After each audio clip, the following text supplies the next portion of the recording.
নমস্কার, সনাতন ধর্মকথা চ্যানেলে আপনাদের সবাইকে স্বাগত। আজ শ্রাবণ মাসের 14 তারিখ, বৃহস্পতিবার, শুক্লপক্ষের সপ্তমী তিথি। মহাভারতের আদি পর্বের 113তম অধ্যায়ে পাণ্ডুর দিগ্বিজয় পর্ব শুরু করব।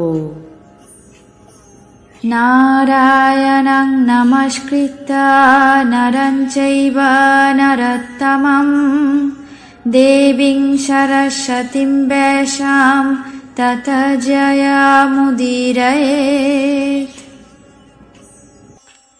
রাজা পাণ্ডু 13 দিন বিহার করে দিগ্বিজয়ের বাসনায় রাজভবন থেকে বেরিয়ে গেলেন।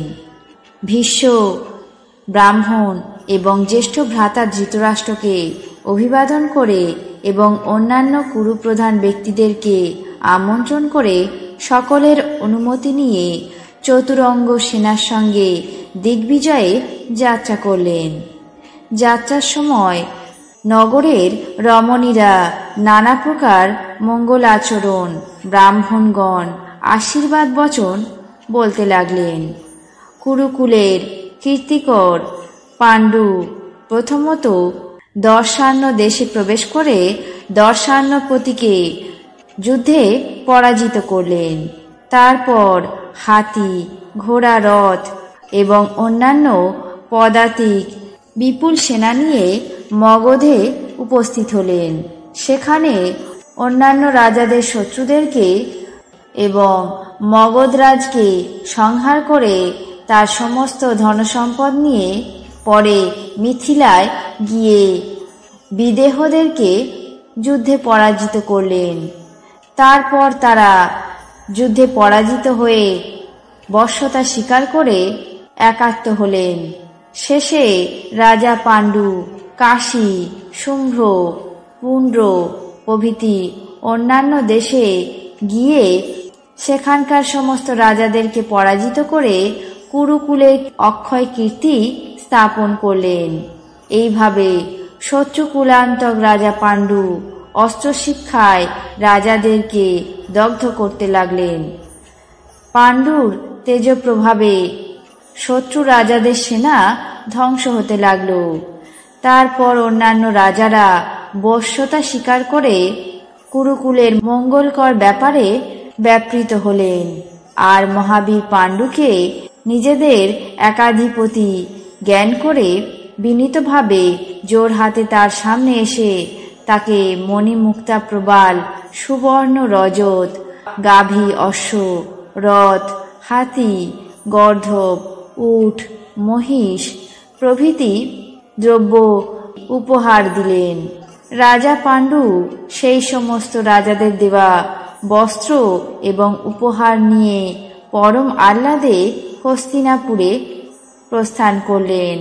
রাজসিংহ শান্তনু ও ধীমান ভরতের যশজনিত শব্দ বিলুপ্তপ্রায় হয়েছিল। সেই সময় পাণ্ডুর প্রভাবে তা পুনরুদ্ধার হল। যারা আগে কুরুদের রাজ্য এবং ধন হরণ করেছিলেন, সেই হস্তিনাপতি পাণ্ডু তাদের কাছ থেকে কর গ্রহণ করতে লাগলেন। পাণ্ডুর বীর্য বলাকৃষ্ট হয়ে সেই সব রাজাগণ পাণ্ডুর শক্তি এবং বলে ভীত হয়ে অন্যান্য রাজাগণ বশ্যতা স্বীকার করে নিলেন। পাণ্ডু তাদেরকে হস্তিনা নগরের সঙ্গে সংযোগ করে নিলেন।